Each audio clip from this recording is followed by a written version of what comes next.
नमस्कार, मैं आर.डी. भारती और आप देख रहे हैं बिहारी सुल्तान। पिछले 24 घंटे का निचोड़ न्यूज़ लेकर हम आए हैं। जैसा कि आप जानते होंगे, कल विशाखापट्टनम और आज महाराष्ट्र के औरंगाबाद की घटना, और इस तरह से पिछले 44-45 दिन से लॉकडाउन की तस्वीर सब आपके सामने है। अगर आप हमारे चैनल पर नए हैं तो चैनल को सब्सक्राइब कीजिए, वीडियो अच्छा लगे तो इसे लाइक कीजिए, शेयर कीजिए, और आप भी हमारे साथ इस देश के प्रधान से अपील कीजिए, ये प्रेस कॉन्फ्रेंस बंद करें, ये कैबिनेट की बैठक जो है ये बंद करें। ये बहुत हो गया तमाशा। अब ये सीधे सीधे देश के मजदूरों से वीडियो कॉन्फ्रेंसिंग के जरिए अथवा टीवी के जरिए ये अपील करें, हाथ जोड़ें। 1500 अकाउंट में डाल देने से और प्रेस कॉन्फ्रेंस करने से, बैठक करने से कुछ नहीं होगा। ये वे मजदूर हैं जो देश का निर्माण करते हैं, बड़ी बड़ी भवन बनाते हैं, फैक्ट्रियां चलाते हैं, बाजार को गुलजार करते हैं, और ये तमाम मजदूर भाई अब शहर से निकल पड़े हैं।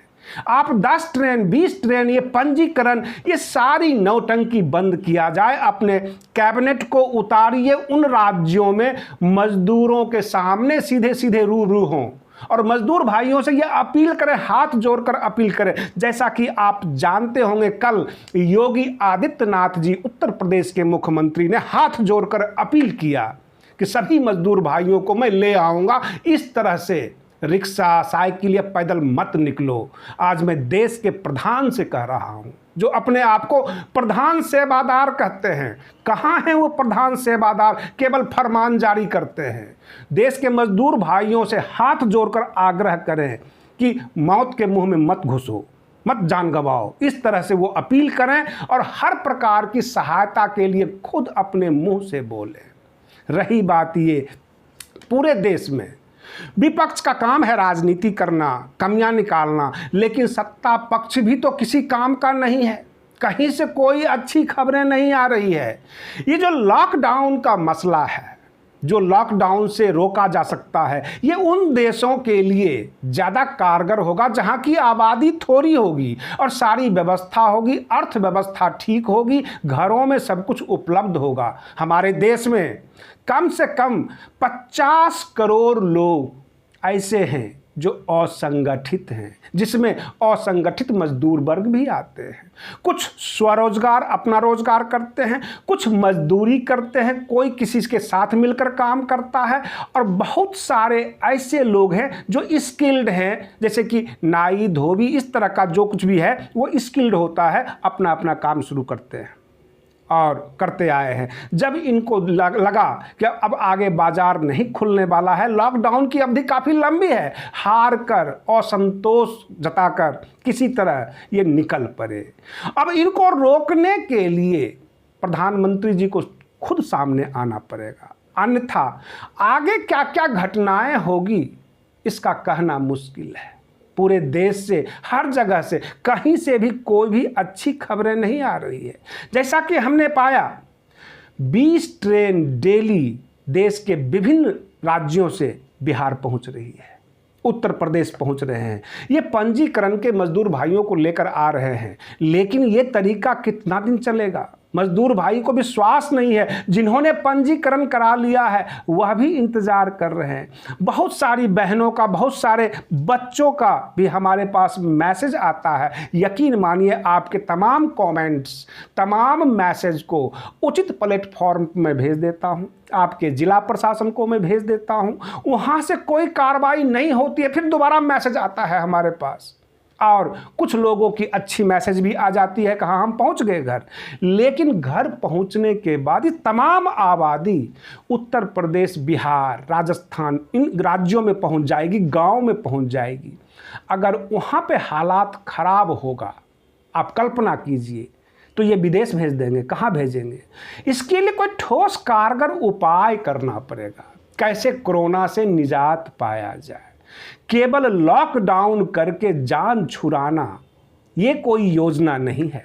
पहले ही जो बेरोजगारी दर थी वह 8.5 था, और अब यह 27% हो गई है।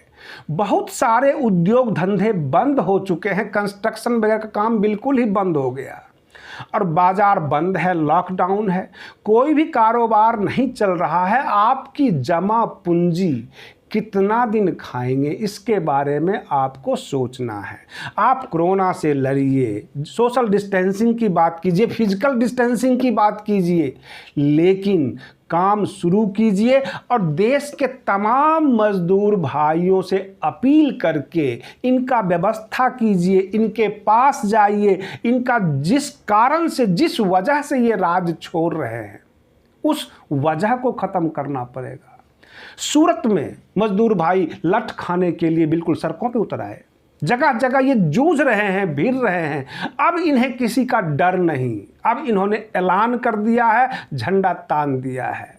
ऐसा ना हो कि जो हम आज तक का इतिहास देखते आए हैं, विदेशों में मजदूर सड़कों पे आ गए, यहाँ तक कि पार्लियामेंट और नेताओं के घर घुस गए, कहीं वो माहौल ना आ जाए हमारे देश में।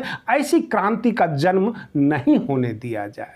और देश के प्रधानमंत्री, सभी राज्यों के मुख्यमंत्री ये एसी रूम में बैठ के प्रेस कॉन्फ्रेंस और कैबिनेट और मीटिंग और बैठक, अब ये मजदूर मानने वाले नहीं हैं। इनके सामने आना पड़ेगा, ठोस आश्वासन और हाथों हाथ कुछ न कुछ करना पड़ेगा। इनको रोकने की तैयारी दिखानी पड़ेगी। रोकना का मतलब यह कि इनका भोजन, इनकी व्यवस्था, इनका मकान, किराया, बहुत तरह की चीज़ें हैं, सब कुछ देखना पड़ेगा। इस लॉकडाउन में विभिन्न राज्यों से हम मजदूर भाइयों का खबर इकट्ठा करते हैं, आपको बताते हैं।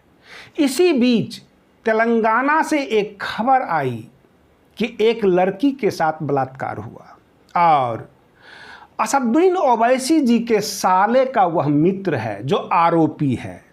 तो असदुद्दीन ओवैसी जी जो संविधान की बात करते हैं, देश के कानून की बात करते हैं, क्या यह संविधान उनके साले के मित्र के ऊपर लागू नहीं होता?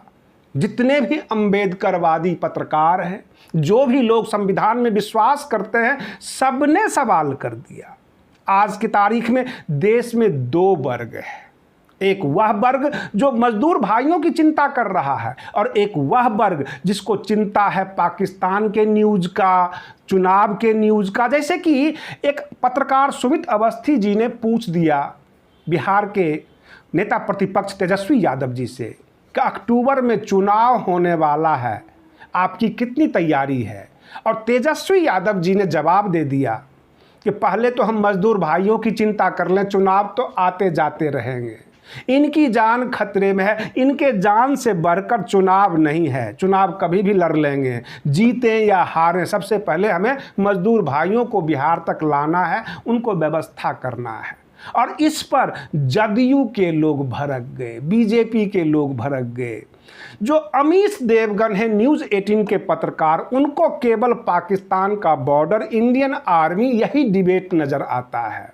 यानी कोरोना के संकट में ये कहानी है। और सबसे बड़ी बात यह है कि जैसे ये पत्रकार, जैसे ये सत्ता, वैसे ही पाकिस्तान, पड़ोसी देश भी वैसा ही है। वहाँ के प्रधानमंत्री इमरान खान को यह समझ नहीं आता कि पाकिस्तान में कितने कोरोना पेशेंट हैं, पाकिस्तान की बदहाली नहीं देखते।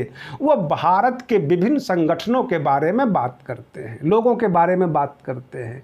फिलहाल ये वक्त बात करने का नहीं है। पूरे देश में और पूरी दुनिया में जो भी छोटा तबका है, जो गरीब तबका है, वो बर्बाद हो रहा है, भुखमरी का शिकार हो रहा है। आप यकीन मानिए, जो लोग पैदल निकले होंगे, लंगड़ाते हुए चल रहे हैं, पैर काम नहीं कर रहा है, कहीं का भी पानी पी लेते हैं, कहीं भी सो जाते हैं, जंगलों में सो जाते हैं, रास्ते के बगल में लेट जाते हैं, पटरियों पे जाके सो जाते हैं, तभी तो ये हादसे होते हैं, ये घटनाएं होती है। और प्रशासन क्या करती है? अफसोस जताती है, यानी उसको ये कहती है कि इनको काउंसलिंग की आवश्यकता है। क्या वो पागल हैं? काउंसलिंग की आवश्यकता है? ज़रूरतमंद लोगों को काउंसलिंग की क्या आवश्यकता होगी? उनको रोटी की आवश्यकता है, उनको पैसों की आवश्यकता है, मकान की आवश्यकता है, उसको क्या काउंसलिंग कराएंगे? जो आदमी मान लीजिए भूखा हो, उसको रोटी अगर आप देंगे, उस वक्त उसमें स्वाद नहीं देखता। और गरीबी एक ऐसी चीज़ है, महामारी एक ऐसी चीज़ है जो अकेले नहीं आती। आप यकीन मानिए, किसी गरीब परिवार में जाकर झांकिए, उनके बच्चे भी बहुत ज़्यादा खाते हैं, भूख भी बहुत ज़्यादा लगती है, वहाँ बीमारियाँ भी आती है। यानी गरीबी आती है तो सखी सहेली सबको लेकर आती है, एक अकेली गरीबी नहीं आती। गरीब लोगों के घर में कभी आप बैठिए, फिर आपको पता लग जाएगा कि समस्या क्या चीज़ है। ये एयर कंडीशन में बैठ के हमारे नेता संविधान की बात करते हैं, संविधान के विभिन्न अनुच्छेद की बात करते हैं, फैसिलिटी की बात करते हैं। जहाँ पर रोटी नसीब नहीं है, जहाँ पैदल लोग चल रहे हैं, वो क्या संविधान समझेंगे? उनको तो रोजगार चाहिए। रोजगार का मतलब सीधा हाथ में पैसा चाहिए। जो रोज कमाते थे, सुबह से शाम तक काम करते थे, 200-400 रुपये हाथ में आता था और फिर उसका खाना बनाते थे। आज उनके हाथ में रुपया नहीं आ रहा, जो रुपया था भी वो ख़त्म हो गया। अब वो बिल्कुल लोगों की शक्ल देख रहे हैं, कहाँ से क्या मिलेगा। कहीं अगर कोई लंगर लगा रखा हो, खाना खिला रहा हो, वहीं लाइन लंबी हो जाती है। उनको आप कहेंगे फिजिकल डिस्टेंसिंग, सोशल डिस्टेंसिंग, सारी बात बुरी लगती है, क्योंकि वो भूखे हैं, भूखे को रोटी चाहिए।